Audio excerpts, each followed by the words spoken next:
नमस्कार दोस्तों, हर हर महादेव। दोस्तों, इंडियन ट्रैवल ऑनलाइन में आपका एक बार फिर से स्वागत है।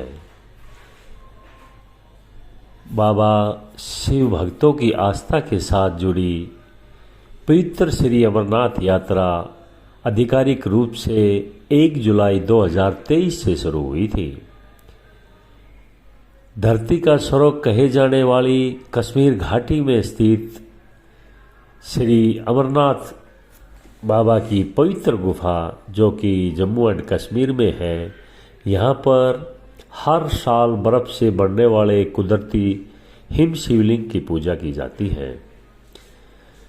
श्री अमरनाथ धाम में देवाधीश महादेव को साक्षात विराजमान माना जाता है।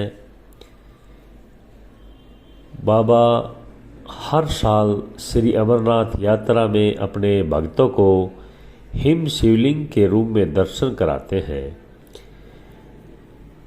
इस पवित्र गुफा में हिम शिवलिंग के साथ ही एक गणेश पीठ है, एक पार्वती पीठ है, जो कि प्राकृतिक रूप से निर्मित होता है। पार्वती पीठ ही शक्ति पीठ स्थल है। श्रावण शुक्ल पूर्णिमा को बाबा बर्फानी अमरनाथ स्वामी के दर्शन के साथ साथ माता पार्वती शक्तिपीठ का भी दर्शन होता है। यहाँ माता सती के अंग तथा अंग भूषण की पूजा होती है, क्योंकि यहाँ उनके कंठ का निपात हुआ था। श्री अमरनाथ पवित्र गुफा में भगवान शंकर शिव धाम की प्राप्ति करने वाले परम पवित्र अमर कथा माता पार्वती को सुनाई थी। जब भगवान शंकर उन्होंने ये कहा कि पार्वती जी को सुना रहे थे, तो वहाँ एक तोते का बच्चा भी इसे सुन रहा था, और इसे सुनकर फिर उसे तोते के बच्चे ने सुखदेव का स्वरूप पाया था। सुख संस्कृत में तोते को ही कहते हैं, और इसी कारण बाद में महान मुनि सुखदेव के नाम से संसार में वो प्रसिद्ध हो गए थे। अमरनाथ कथा भगवती पार्वती तथा भगवान शंकर के द्वारा सुनाई गई ये कथा है। लोक व परलोक का सुख देने वाले महादेव भगवान और पार्वती जी के इस संवाद का वर्णन भृगु संहिता, नीलमंत पुराण, तीर्थ संग्रह और ग्रंथों में भी पाया गया है। बाबा बर्फानी की पवित्र गुफा की खोज एक बहुत ही अच्छे और दयालु मुसलमान, जो कि एक गडरिया था, उसका नाम मलिक था। वह एक दिन अपनी भेड़ों को चराने के लिए दूर निकल गया। एक जंगल में पहुंचकर उसकी एक साधु से भेंट हो गई। साधु ने उसे कोयले से भरी एक कांगड़ी दी। घर पहुंचकर बूढ़े मलिक ने कोयले की जगह उसमें सोना पाया। वह बहुत ही हैरान हुआ। उसी समय वह साधु का धन्यवाद करने के लिए वापसी साधु महात्मा के पास जाने लगा, लेकिन वहाँ पर साधु की जगह एक विशाल गुफा देखी।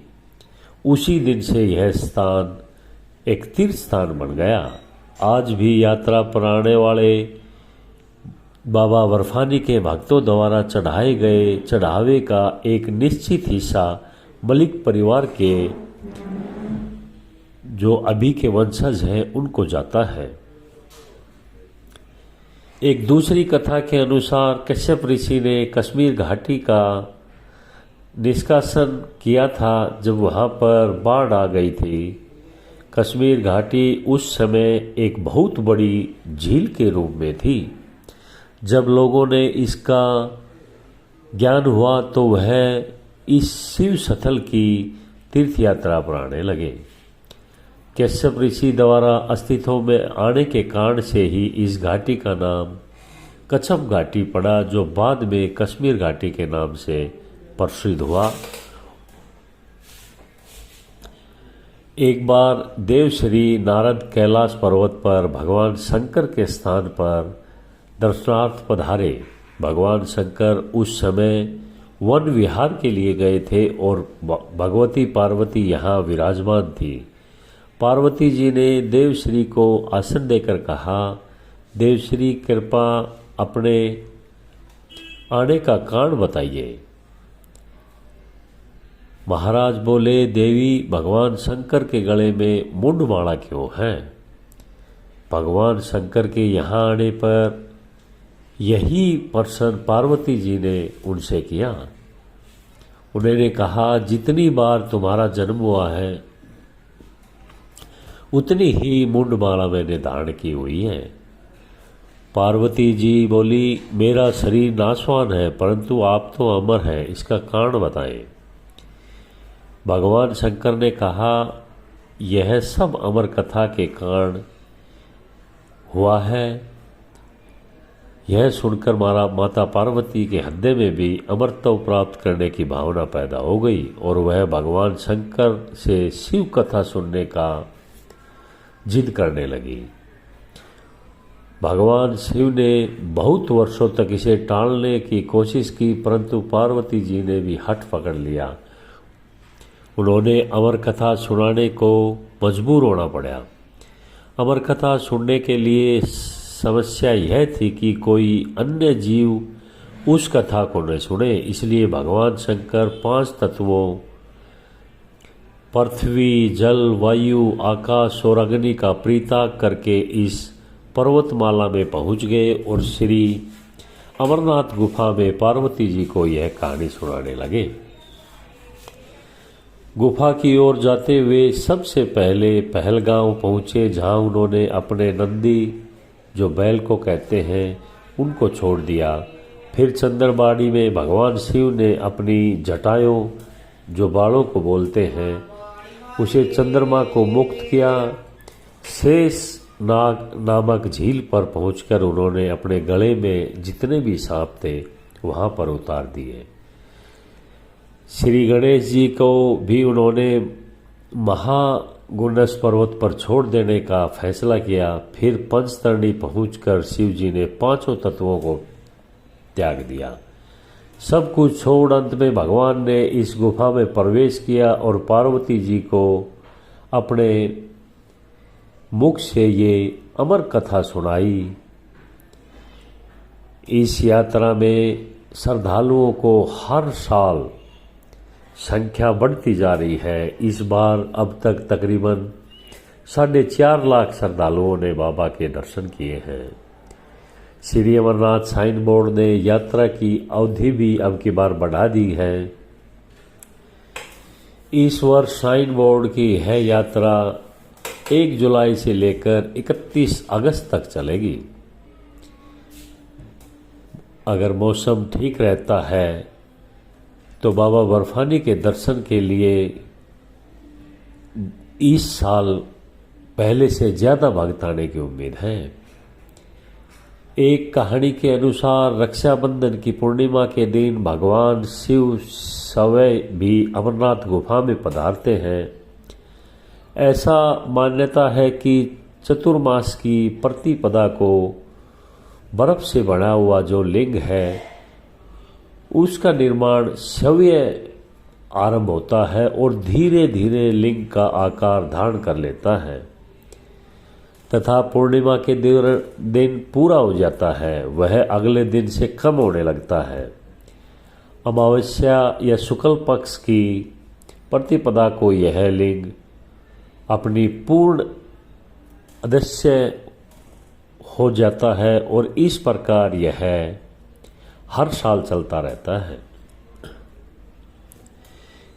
यह हिम शिवलिंग कभी भी पूर्णतः लुप्त नहीं होता। इसका आकार जरूर छोटा बड़ा हो जाता है। भगवान शिव इस गुफा में पहले श्रवण की पूर्णिमा में आए थे, इसलिए उस दिन श्री अमरनाथ बाबा की यात्रा विशेष एक महत्व रखती है। रक्षाबंधन की पूर्णिमा के दिन ही छड़ी मुबारक भी गुफा में बने हिम शिवलिंग के पास स्थापित कर दी जाती है। श्री अमरनाथ गुफा में बर्फ से बने शिवलिंग से जुड़ी इस कहानी को सुनने के लिए माता पार्वती जी भगवान शिव से कहती है, प्रभु मैं अमरेश्वर महादेव की कथा सुनना चाहती हूँ। मैं यह भी जानना चाहती हूँ कि महादेव गुफा के अंदर होकर अमरेश्वर क्यों और कैसे कहलाए। सदाशिव भोलेनाथ माता पार्वती का यह प्रश्न सुनकर कहने लगे, आदिकाल में ब्रह्मा, प्रकृति, अहंकार, सथावर, जंगल, संसार की उत्पत्ति हुई। इस कर्मानुसार देवता, ऋषि, पितर, गंधर्व, राक्षस, सर्प, यज्ञ, भूतगण, कुष्मांड, भैरव, गिद्धड़, दानव आदि की उत्पत्ति हुई। इस तरह नए प्रकार के भूतों की सृष्टि हुई, परंतु इंद्र आदि देवता सहित सभी मृत्यु के वश में थे। देवता भगवान सदाशिव के पास आए क्योंकि उन्होंने मृत्यु का भय था। भय से त्रस्त सभी देवता ने भगवान भोलेनाथ की प्रार्थना की और कहा, हमें मृत्यु से छुटकारा दे दीजिए। आप कोई ऐसा उपाय बताइए जिससे मृत्यु हम लोगों को नहीं आए। देवता की बात सुनकर भोलेनाथ स्वामी बोले, मैं आप लोगों की मृत्यु के भय की रक्षा करूंगा। यह कहने पर सदाशिव ने अपने सिर पर से चंद्रमा की कला को उतार कर निचोड़ा और देवगणों से बोले, अब आप लोगों की मृत्यु रोग की औषधि है। उस चंद्रकला के निचोड़ से पवित्र अमृत की धारा बहने लगी। यह धारा बाद में अमरावती नदी के नाम से जाने लगी। चंद्रकला को निचोड़ते समय भगवान सदाशिव के शरीर पर जो अमृत बिंदु गिरे वे सूख कर पृथ्वी पर गिरकर पड़े। पावन गुफा में जो भस्म है वह इसी अमृत बिंदु से बनी हुई है। कहते हैं भगवान शिव देवताओं पर प्रेम नौचार करते हुए सव्य द्रवीभूत हो गए। देवगण सदाशिव को जल स्वरूप देखकर उनकी प्रार्थना में लीन हो गए और बारंबार नमस्कार करने लगे। बाबा भोलेनाथ ने दया युक्त वाणी से देवताओं से कहा, तुमने मेरा बर्फ का लिंग और शरीर इस गुफा में देखा है। इस कारण मेरी कृपा से आप लोगों को मृत्यु का आज से कोई भय नहीं रहेगा। अब तुम यहीं पर अमर होकर शिव रूप को प्राप्त हो जाएंगे। आज से मेरा यह अनादि लिंग शरीर तीनों लोकों में अमरेश के नाम से जाना जाएगा। भगवान शिव देवताओं का ऐसा वर देकर उस दिन से लीन होकर गुफा में रहने लगे। भगवान सदाशिव महाराज ने अमृत रूप सोमकला को धारण करके देवताओं की मृत्यु का डर मिटा दिया। इसलिए तभी से उनका नाम अमरेश्वर हो गया। बाबा अमरनाथ की यात्रा पर जाने वाले लोग जो बाबा अमरनाथ की पवित्र गुफा में शिवलिंग के दर्शन कर लेते हैं उनका जीवन धन्य हो जाता है। नमस्कार। आप लोगों को इन्फॉर्मेशन अच्छा लगे शेयर और लाइक ज़रूर करें। हर हर महादेव।